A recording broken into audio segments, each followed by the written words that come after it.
చంద్రబాబు గారు తయారు చేసినటువంటి చార్జ్ షీట్లే ఇది చాలా స్పష్టంగా ప్రజల ముందు కనపడుతోంది. ఇదే జేడీ లక్ష్మీనారాయణ ఇవాళ తెలుగుదేశం పార్టీ తరపున అభ్యర్థిగా పోటీ చేస్తాడనేటటువంటి ప్రచారం కూడా ఈరోజు చాలా స్పష్టంగా కనపడుతుంది. ముసుగులు తొలగిపోతున్నాయి. ఎందుకు జగన్మోహన్ రెడ్డి గారి మీద ఒంటికాల మీద లేచి ఆ రోజున జేడీ లక్ష్మీనారాయణ విచారణ పేరుతోటి నానా రాద్ధాంతం నడిపించారో ఇవాళ స్పష్టం కావడం లేదా? తెలుగుదేశం పార్టీ మనుషుల్ని మీరు జగన్మోహన్ రెడ్డి గారికి వ్యతిరేకంగా సిబిఐలో ఈడీలో ఉసిగొల్పారనేటటువంటిది ఈ జేడీని చూస్తే తెలియడం లేదా? మీరు పెట్టినటువంటి 12 చార్జ్ షీట్లు కూడా చంద్రబాబు నాయుడు గారి పుక్కిటి పురాణాలే. ఆయన తయారు చేసి జగన్మోహన్ రెడ్డి గారి మీద ఒక ప్రెస్ మీట్ పెట్టి ఎట్లా అయితే ఆరోపణలు చేస్తాడో ఆ ఆరోపణలు చేసినట్లుగానే జేడీ గారి చార్జ్ షీట్లు కూడా ఉన్నాయి తప్ప మరొకటి కాదు.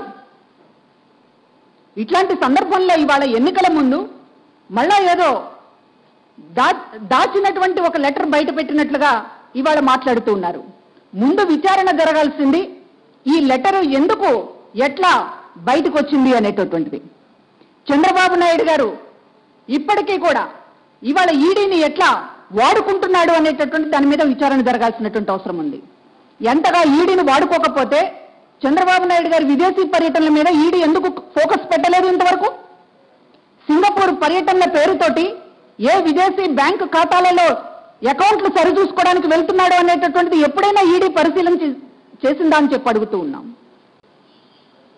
స్విస్ ఛాలెంజ్ పేరు మీద సింగపూర్కి రాజధానికి సంబంధించినటువంటి భూముల్ని కట్టబెట్టడానికి చట్టపరంగా వెసులుబాటు లేకపోతే చట్టాన్ని కూడా మార్చేసి సింగపూర్కి 1600 ఎకరాల భూముల్ని ఎకరం 5 కోట్ల రూపాయలు వేసుకున్నా కూడా 8,000 కోట్ల రూపాయల కుంభకోణం సింగపూర్కు సంబంధించినటువంటిది చంద్రబాబు నాయుడు గారు చేస్తే ఈ ఈడీ ఎందుకు మాట్లాడలేదు అని చెప్పి అడుగుతూ ఉన్నాం.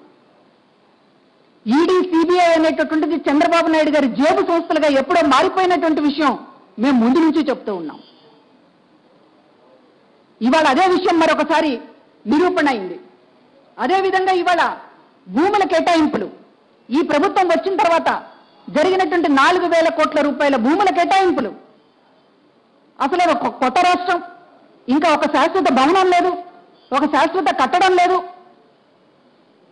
అనేక అప్పుల్లో ఊబిలోకి నెట్టేస్తా ఉన్నారు ఒక పక్కన.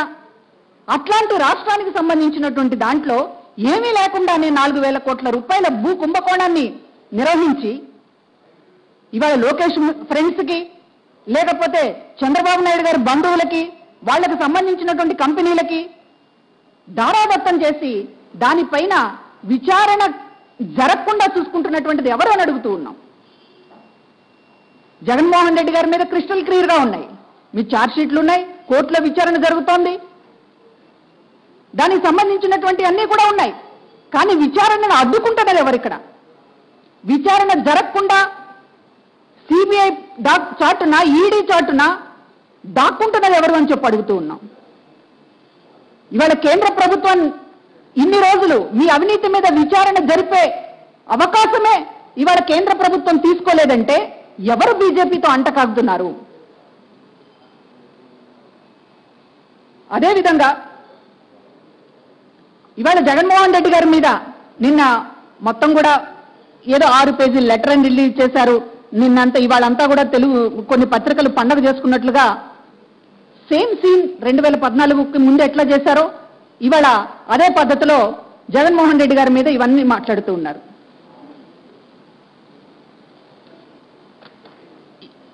ఇది మేము మళ్ళీ చెప్తా ఉన్నాం, బీజేపీతో అంటకాగినటువంటి సమయంలో ఇవాళ ఈ లెటర్కి సంబంధించినటువంటి యాక్షన్ మీరు ఎందుకు తీసుకోలేదు?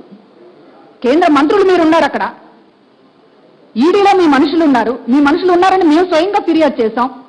ఈడీలో మీ మనుషులు లేకపోతే ఇవాళ జగన్మోహన్ రెడ్డి గారి కుటుంబ సభ్యుల్ని కూడా, భారతి గారిని కూడా, వైఎస్ భారతి గారిని కూడా ఈ రోజున ఛార్జ్ షీట్లో పెట్టాలనేటటువంటి ప్రయత్నం ఎందుకు ఈడీ చేసింది? మీరు పుష్ చేయబట్టి కదా. ఇవన్నీ వాస్తవాలు అయి ఉండగా ఇవాళ నానా రకాలైనటువంటి ఆరోపణలతోటి ఒక తప్పుడు కథనాన్ని వండి వార్చేటటువంటి ప్రయత్నం తెలుగుదేశం పార్టీ చంద్రబాబు నాయుడు గారి నాయకత్వంలో చేయడం అనేటటువంటిది రాష్ట్ర ప్రజలందరూ కూడా గమనిస్తూ ఉన్నారు. ఒకటి, రాజకీయాల్లో ప్రత్యర్థుల్ని దెబ్బ కొట్టడానికి రాజకీయం చేతగానటువంటి, నిజానికి ఇది ఫెయిర్ రాజకీయం కాదు, అసలు రాజకీయమే కాదు చంద్రబాబు నాయుడు గారు చేసేటటువంటిది. ఒక రాజకీయ నాయకుడిని ఎదుర్కోవడానికి చివరికి ఆయన వ్యవస్థల్ని పతనం చేసేటటువంటి స్థాయికి దిగజారిపోయి, ఆయన కూడా తను స్వయంగా దిగజారిపోయి ఇవాళ ఆయన రెండు నాలుకల ధోరణి అనేటటువంటిది, ఈడీ సిబిఐ అనేటటువంటిది మళ్ళీ పవిత్రమైపోయినాయి చంద్రబాబు గారికి. నిన్నటి దాకా సిబిఐ ఈడీని ఎన్ని తిట్లు తిట్టాడో ప్రజలకి బాగా గుర్తొస్తున్నాయి.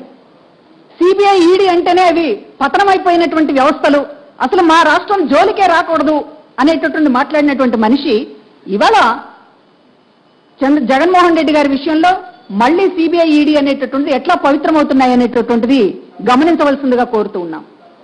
చంద్రబాబు నాయుడు గారు చేసినటువంటి కుళ్ళు కుట్ర రాజకీయం ఇప్పటిదాకా జగన్మోహన్ రెడ్డి గారి మీద పని చేయలేదు, ఎటువంటి ప్రభావితం చూపించలేదు. జగన్మోహన్ రెడ్డి గారి మీద ఎన్ని కుట్రలు పన్నినా ఇవాళ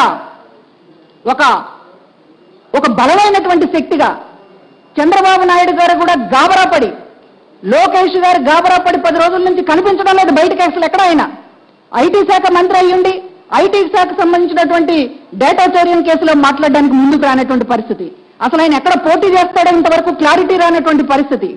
ఒక్కొక్కళ్ళు గజగజలాడుతూ ఇవాళ ఎంపీ స్థానాలకి పోటీ చేయడానికి, ఎమ్మెల్యే స్థానాలకి పోటీ చేయడానికి భయపడతా ఉన్నటువంటి పరిస్థితి.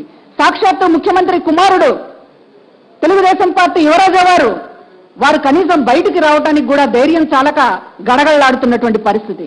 ఇట్లాంటి పరిస్థితుల్లో మీరొక పాత చింతకాయ పచ్చడిని, ఒక బూజు పట్టినటువంటి ఒక లెటర్ని తీసుకొచ్చి అదిగో మాకేదో బ్రహ్మాస్త్రం దొరికింది అనేటటువంటిది ఒక పిచ్చి గంతులు వేసినంత మాత్రాన రాజకీయం మారిపోదండి. ఏపీకి మీరు చేసినటువంటి ద్రోహం, ఇవాళ ఏపీ జగన్మోహన్ రెడ్డి గారి విషయంలో మీరు చేసినటువంటి కుట్ర రాజకీయం, దీనికి తగిన గుణపాఠం అనేటటువంటిది అతి తొందరలోనే ప్రజలు ఓటు ద్వారా చెప్పబోతున్నారనేటటువంటిది మాత్రం మేము చెప్పగలం. ఓకే.